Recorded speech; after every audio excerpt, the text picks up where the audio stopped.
On Sunday in the Super Bowl. All this comes after a comment this past summer when Tyreek Hill said Kansas City was going to chase Michael Jordan's championship total. A comment Brady replied to on Twitter saying, "Totally agree. Why not go 7 rings?" So, Shannon, should Brady see any of this as disrespect? Skip, look, I've gotten out of the business of what athlete or what someone should view as disrespectful. What I might view as disrespectful or a shot someone taking a shot at, another person might not do it. Skip, and this is what I'm talking about. When you think of 6 rings, you know who you think about. Who you think about when you hear 6 rings, Skip? You think Jordan. Tom Brady has 6 rings, but for whatever reason, they haven't resonated like Michael Jordan's 6 rings. Maybe it's because he's 6-3, I don't know. But when you think 6 rings, Skip, you think Jordan. And so maybe Tom did take it as a swipe, someone taking a dig at him. Yep. But so, and maybe he's motivated that. Like you said, you see LeBron, the little thing. The guy was like, maybe that he's saying that was good deep, Torian. But LeBron took it like, oh, you all happy that I missed a shot. Okay, let me sit you down. So maybe that's going to motivate Tom. But I think the thing is, we got to stop this notion. If somebody does not throw a bouquet of roses or a heap of olive branch on Tom Brady's head, if they're taking shots at him or they're being disrespectful. People are entitled. I mean, Tyreek's like, hey, we tracing Jordan. Because when you hear 6 rings, for whatever reason, it's never associated with Tom. Maybe because Jordan got I mean, Skip, if you think about it, there are a lot of people that got the 6 rings before Jordan, but there's just something about Jordan rings. Remember I said, like, baseball records are hallowed. The home runs and strikeouts and things like that. It doesn't resonate the same as in football. So, but for whatever reason, Tom Brady has not gotten, I will say this, he has 6 just like Jordan, but for whatever reason, some people view Jordan's accomplishments greater than Tom Brady's. And you can judge it however you want to. I just think it's very, very hard when one game can end your season. You got to beat Jordan 4 times.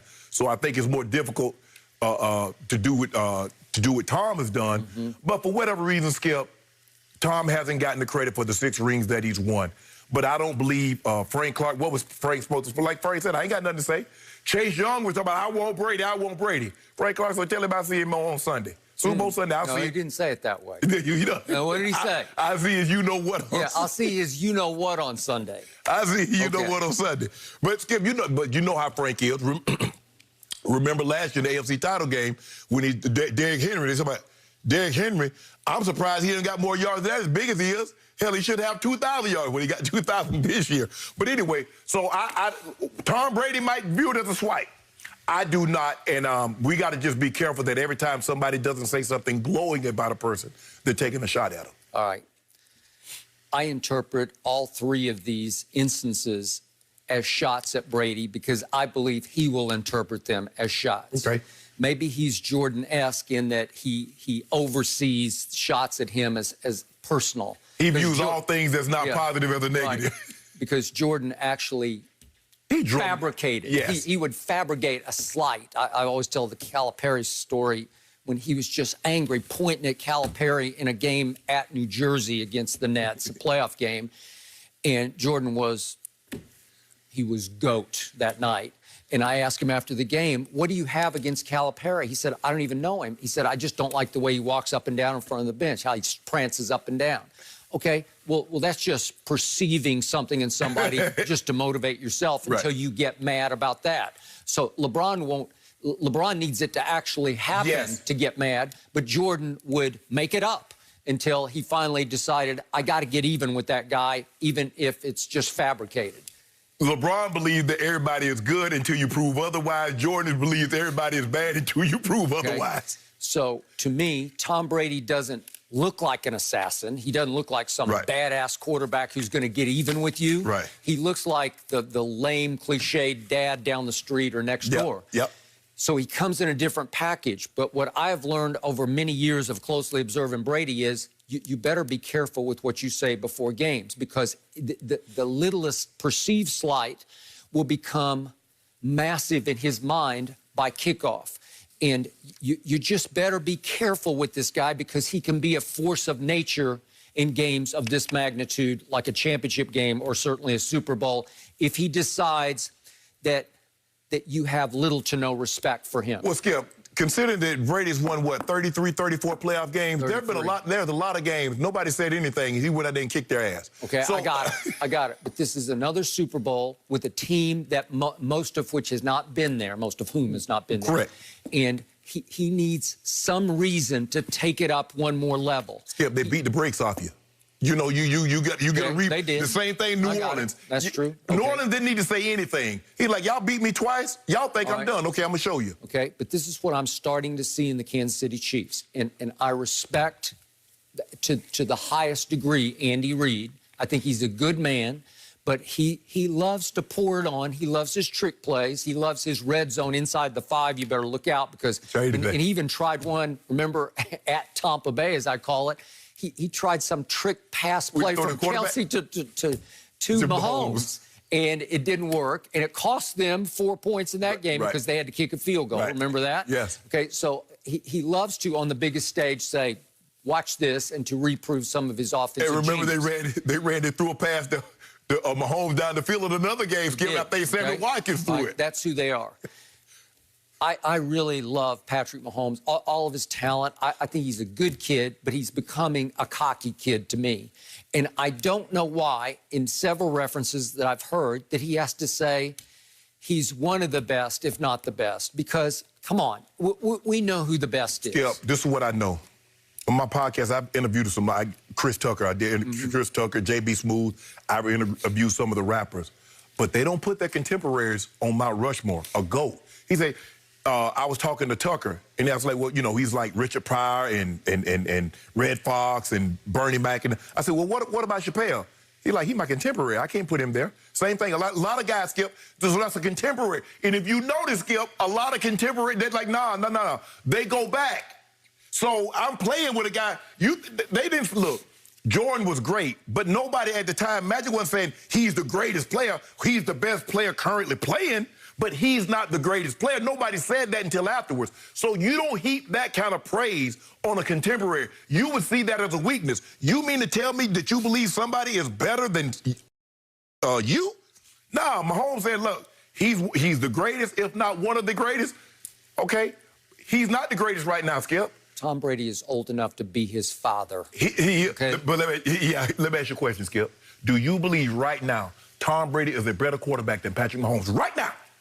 In a big game with all the money, push them. I'll take him. I'll take him right now. I'll take him. Is he a better quarterback throughout the so from the 2020 season? Was Tom Brady a better quarterback than Patrick Mahomes? Okay. Has he played better? Are we talking about skills competition, or are we talking about performance? I'm saying performance. Okay, this is just me, but I look at it differently than you do. I'll take him because his degree of difficulty was so much higher than Patrick Mahomes. Patrick Mahomes has the 2 best receivers in pro football, in Tyreek and Kelsey, and he's been with them into his 4th year. That's not what Pro Football Focus said. At the beginning of the season, Pro Football Focus said Chris Godwin and Mike Evans were the best 2 receivers in football. Did they make the Pro Bowl? I'm just saying, that was off last year's performance. So off last year. Okay. But off this year, they did not perform at that level because Brady taught them how to win, and you're not going to get the sugar as much as you got it from Jameis. We're going to have to spread the wealth. We're going to have to run it a little more. We're going to have to be a little more careful with the football.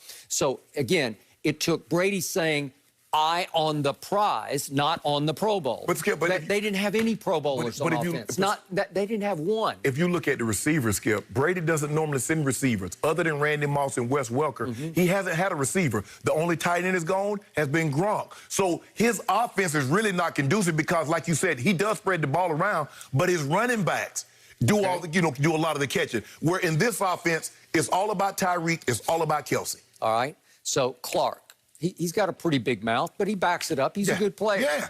You don't say, I'll see his, I'm just going to say the word, I'll see his ass in the Super Bowl. What you supposed to say?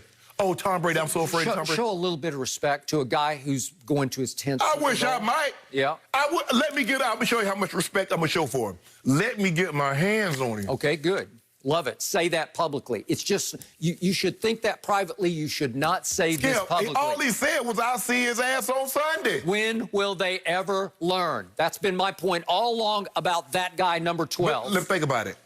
When Devin White said last week, Green Bay had no business on the damn field with them. That was right after they had beaten them 38-10. Yes. Yes. You ain't say nothing about that. Was you, damn it, you might have to see this team again. Show some respect. You didn't say that. Okay. Well, did Aaron take it to heart? It didn't seem to motivate him. You don't know what Aaron by the took. way, speaking of Aaron Rodgers last week, I told you going in, I first guessed this. I said, I have never, ever heard a quarterback going into a big game, such as a championship game, as smugly serene as he was last week. All I heard was, my dream came true. I got what I always wanted. I got a home NFC championship game in the cold and in the snow at Lambeau. Little did he know, the weather was actually sort of summery for this time of year in January in Lambeau, right? It wasn't that bad. Wasn't that bad. Okay? But what else did he say? I'm feeling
what someone should view as disrespectful, what I might view as disrespectful or a shot taking someone taking a shot at.